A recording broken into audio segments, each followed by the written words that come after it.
Salut Mickaël. Salut Perrine.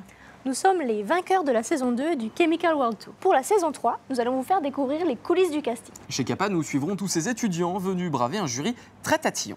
D'ailleurs, on y sera dans le jury même. On y sera et puis on sera pas sympa du tout. Cette année, nos futurs reporters partiront à la découverte des écrans du futur, c'est-à-dire les tablettes, les smartphones ou encore les télévisions. Qui s'envolera à travers le monde pour vous montrer comment la chimie booste les nouvelles technologies. Le Chemical World Tour 3. C'est parti.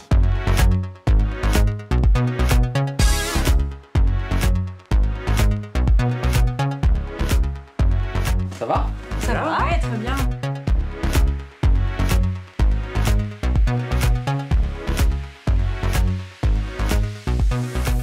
Voilà le programme. Merci. Merci. Alors ça donne quoi cette année? C'est du lourd, hein. Il va falloir être sélectif. Ouais. Mais ils ressemblent à quoi, les candidats? Allez voir. Les candidats sélectionnés côté journaliste sont Pierre, Anthony, Philibert, Faustine, Sophia, Claire, Stéphane et Marion. Et pour les chimistes, Mickaël, Anthony, Quentin, Amélie, Tiffany, Agathe, Madeleine et Ombeline.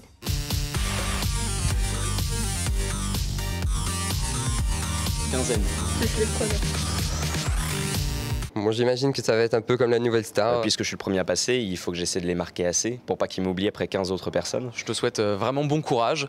Et puis la vérité est au bout du couloir. La chimie, ça vous évoque quoi? Walter White dans Breaking Bad, qui fabrique des méthamphétamines et des bombes. Des mauvais souvenirs, parce que je comprenais rien. C'est vaste en fait, c'est tout. Bon, la chimie, vous êtes tombé dedans quand vous étiez tout petit, c'est une passion depuis toujours? Ma mère, elle avait acheté un gros livre de sciences pour enfants et les pages de chimie étaient celles qui me passionnaient le plus. Je voulais être druide quand j'étais petite, en fait, alors quelque part, être chimiste, en fait, comme être druide. Au départ, ce qui me plaisait beaucoup, c'est le côté magique de la chimie. J'aime beaucoup les manipulations.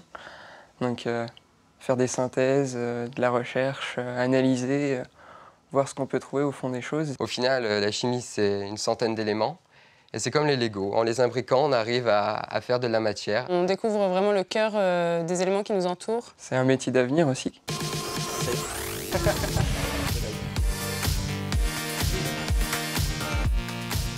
Pourquoi vous avez choisi d'être journaliste? J'ai grandi en fait avec le petit écran et surtout avec le JT d'info. J'aime l'audiovisuel avant tout. Je crois que j'ai trouvé ma plume avec la caméra, justement. Je voulais être journaliste pour être au contact des gens et sur le terrain. C'est juste ce plaisir-là d'apprendre aux autres. Ce que moi, peut-être, j'ai appris. Un bon journaliste, pour moi, il ne faut pas qu'il se ferme de porte.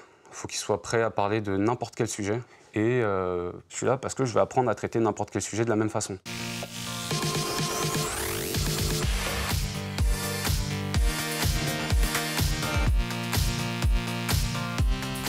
Comment vous m'expliqueriez ce qu'est la spectrométrie infrarouge? Il faut savoir que chaque poudre a son identité propre, a son patrimoine génétique, entre guillemets. Donc pour chacune des poudres, j'ai réalisé le spectre infrarouge. En fait, vous avez classifié des types de poudres. Exactement, ouais. Vous prenez des pâtes, la coquillette c'est le monomère, donc vous prenez une coquillette, 2 coquillettes, 3 coquillettes, et vous faites un collier avec, ça c'est un polymère. Ce qui est marrant, c'est la maïzena plus de l'eau.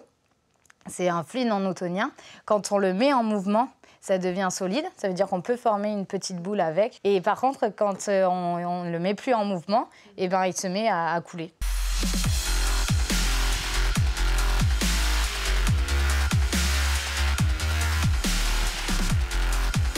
Qu'est-ce qui vous vient à l'idée comme innovation, comme application à l'avenir? Réalité augmentée, qu'on n'ait plus besoin d'écran. Comment est-ce que les smartphones deviennent de plus en plus performants au niveau de la résolution? Des composants ou d'autres électrodes qui vont réussir à faire en sorte que la batterie ait une durée de vie plus longue. Tous les plastiques qui servent à faire l'encadrage des tablettes. Les smartphones qu'on aura, on pourra, avec le doigt, toucher le film plastique et ressentir, par exemple, un textile. Une coque plus molle ou plus douce, il faut utiliser la chimie. Au niveau du coup d'envoi, c'était un peu la panique. Mais je pense que j'ai bien géré le stress. J'ai réussi à bien regarder le jury dans les yeux, à faire 2-3 petites blagounettes.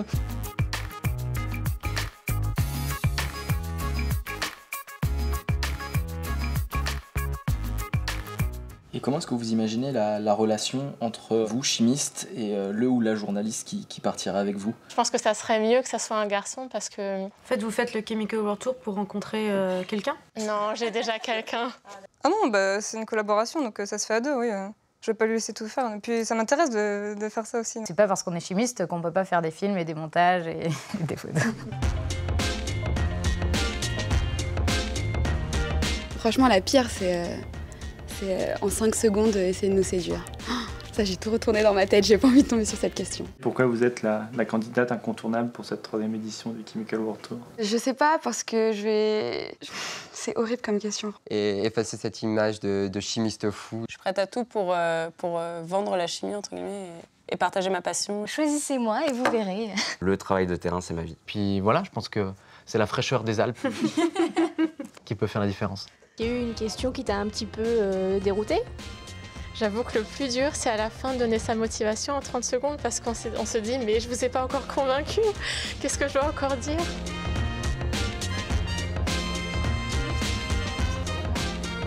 C'est bon.